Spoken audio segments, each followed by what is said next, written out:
大家好，欢迎来到娟子美食。今天给大伙分享一个早餐店卖很火的一款葱油饼做法，特别的柔软又多层，凉了也不硬。先来和面，盆中倒入500克面粉，加入0.5克的酵母粉，然后用320毫升的温水和面。这里加酵母能增加成品的柔软度，而不是让它发面。搅成面絮状之后，先揉成一个面团，一次不容易揉光滑，先盖上盖子醒面10分钟。时间到以后，先在面团边缘撒一些干面粉防粘，利用干面粉将面团由外向内按压。如果揉面的话容易起筋，烙出来的饼就没那么松软了。像这样光滑偏软的一个面团，盖上盖子再次醒面40分钟。接下来调油酥，碗中倒入3勺面粉，加入盐，倒入适量的油，搅拌均匀，调成稀一些的油酥备用。一把洗净的小葱切成葱花，只要葱叶，这样不会扎破饼皮儿。装到小碗里备用。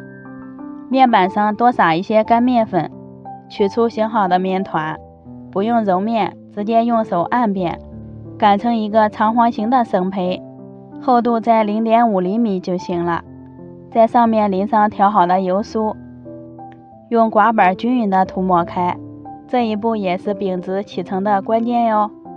撒上一层切好的葱花，可以多放一些，然后从下边把面皮卷起来，切成6个相等的面剂。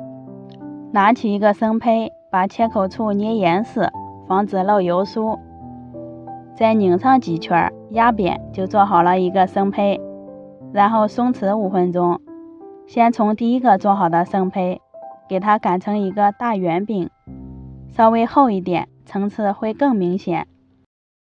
平底锅提前预热，刷一层油，放入擀好的生胚，在表面刷一层油，锁住水分，微微鼓泡之后托起来换个面，中间每隔20秒给生胚换一下面，使饼子均匀的受热。